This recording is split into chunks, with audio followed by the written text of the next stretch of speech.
Okay, so what you'll need for this daytime running light install is a new headlight with connections for a daytime running light, some wire cutters, some wire, some butt connectors. These ones have solder inside of them, an inline fuse, some spade connectors, and a slide connector. So let's go into a bit more detail about this type of headlight. This is a LED aftermarket headlight. This one in particular has 3 rows of LEDs. The middle row is for my regular headlights. The top and bottom rows turn on for high beams. And then I have additional lights here at the top and bottom that I'm going to use for my daytime running lights. There are other models that have rings on them, white rings, orange rings for turning signals, etc. I didn't need all that. I just needed some daytime running lights. So this is the one I'm going to use. This white wire here is what's used to turn on these 2 lights at the top and bottom. So I connect this up to a power source that's on when the ignition's on or the engine's on, and these lights turn on. And obviously when I shut the engine off, those lights will turn off. So that's what this white wire is for. To get the headlight out, you first need to remove the bezel. There are 3 screws, 1, 2, and 3 that you need to remove to take the bezel out.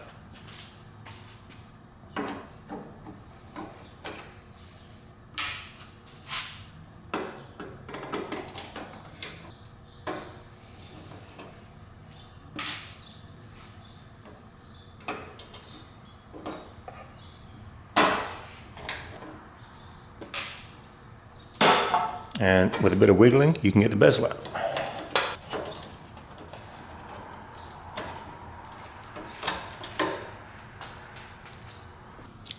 To get the headlight out, there are 4 screws. You can't see this very well on camera. There's one there, up here, and right there. So you'll need a screwdriver with relatively long neck on it. You can get it in there.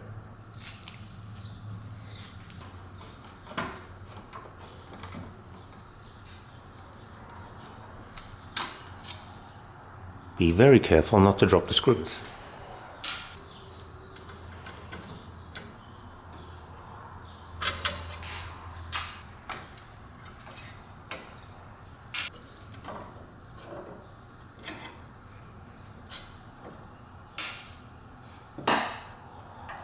So with those screws out, that removes this retaining ring, and then the light just comes out like that.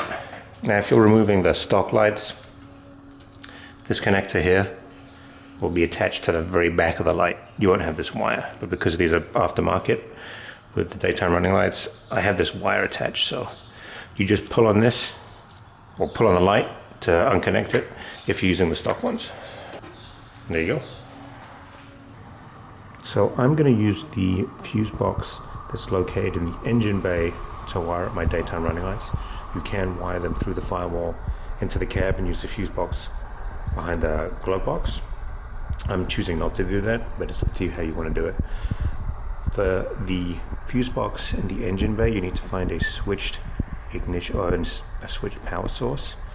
Now a lot of these I tested had power all the time, so I couldn't just use an adder fuse here. What I need to do is tap into this one. This one's empty on my Jeep. It may not be empty on yours, because if you're a hardtop, this is the relay for the hardtop power. But mine doesn't have a hardtop, so mine's empty. And this connection right there is switched power. So what I'm going to do is put a blade connector in there, and then that will power the lights when the ignition's on and the engine's on. So to wire it, I'm going to use an adder fuse. You should always use a fuse when you're hooking up connections like this. So I'm going to have a wire going from the power source to this inline fuse. Obviously I'll cut this. Then from here the power will go out and around the factory wiring until I get to here, and that'll be for the driver's side headlight.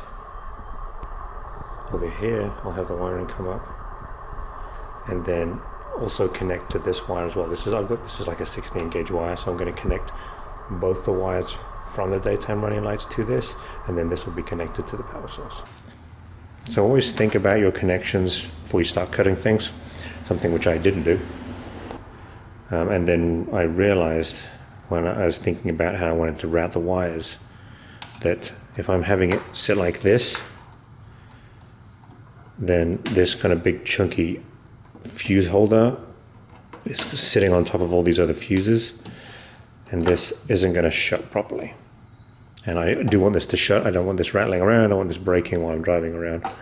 I could have fixed that by adding more wire here to this connector, and this would have pushed this fuse out, so I could have shut the fuse box. But I didn't want to have all these additional connections. So what I did was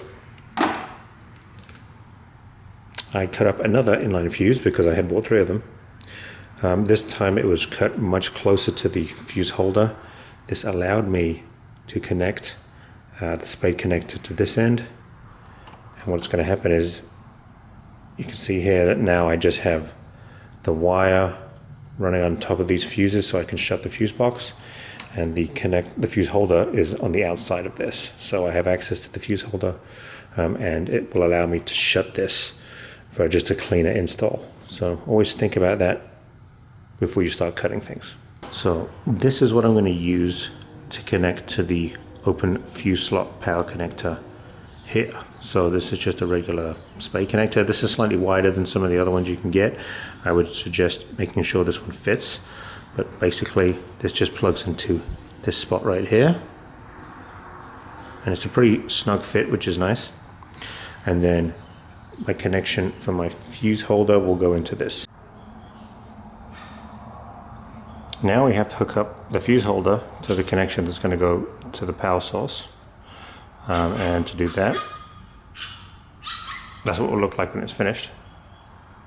We're going to need to strip the ends and then crimp the wire connector on. So there's the stripped wire, and that will connect through here. So let's see if we can get that happening. I'm going to twist these ends so it's easier to fit through, because this is quite a small connector.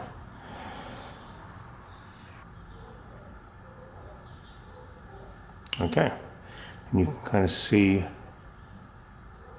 the ends poking through there. So I'm now going to crimp these, like so.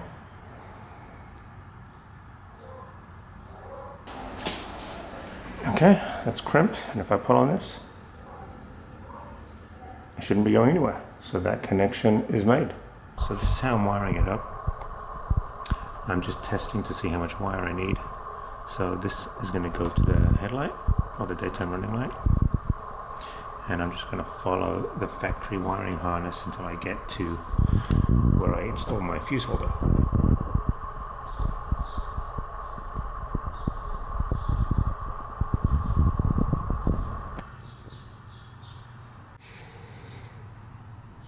And then I'll terminate this connection about here, connect to the fuse holder, and then the wire for the other daytime running light I will probably run back this way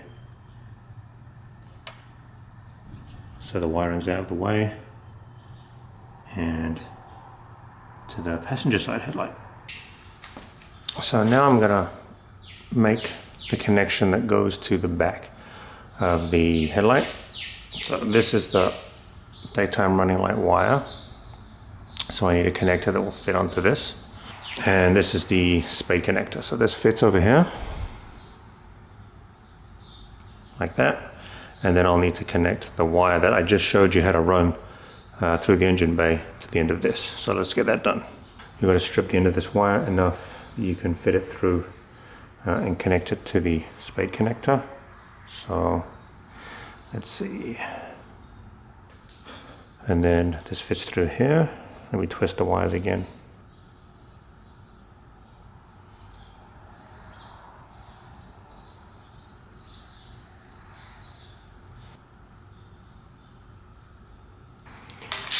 And hopefully this doesn't come off when I pull it. Yep, that's a pretty tight connection. So that's great. And then for the passenger side, it's much shorter run. So I'm going to cut this wire about here.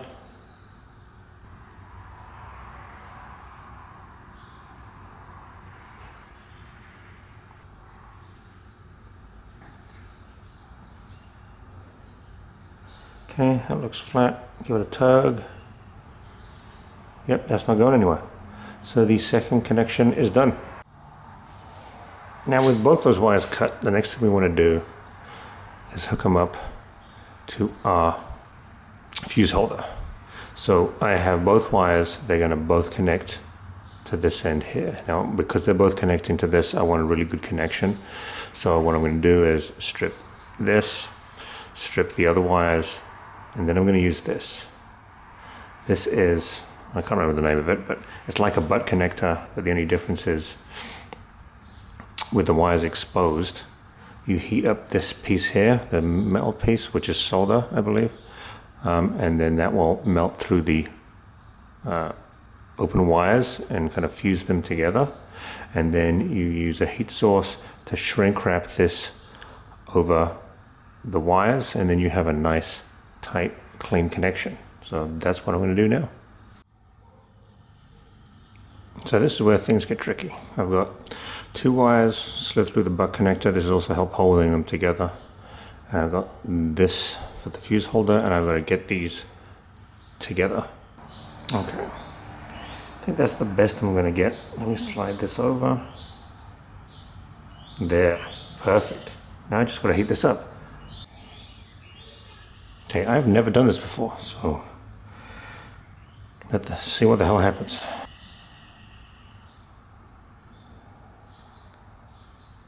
I have done it. It's not the best connection, but hey, you know what? I'm not Chris Fix, okay? I'm Jeep 2.4. This is my work, and this is what I get.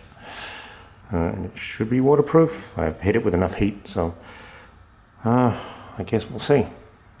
Okay, so this is the moment of truth for the passenger side headlight at least, and all of my wiring. So I've got the connection to the switch power. It goes to the inline fuse. I just put the fuse in. This wire goes off to the driver's side, which I haven't hooked up yet. This one goes to the passenger side driver's light. It's hooked up there.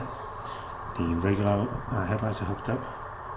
So now, when I hit the ignition, the daytime running lights should turn on. Let's see. Did it work? Oh, it worked! I'm completely shocked that I managed to do that myself. Alright, let me just switch the ignition off. So I'm very pleased with that. That means all my connections are working, even that crappy one I did when I hooked the wires together. Let me get all the wires routed and the driver's side hooked up, and let's look at the final product. So here's a final look at the wiring. This is on the driver's side. You can see the red wire, that's for the daytime running lights. I have it snaking all the way back, running along the firewall. Comes through here, behind the PCM, behind the battery. And you see it pops up right there to the fuse. And then this other red wire snakes along here to the front of the other one. And then here's the inline fuse plugged into this switched power source right here. So when I have everything tucked away,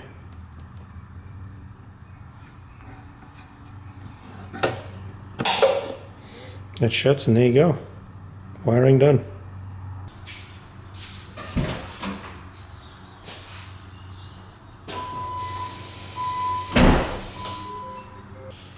And there you have it, folks. It took a while. I'm not as slick as Chris Fix or Scotty Kilmer or other people that do this. But I get us there in the end. Thank you for watching.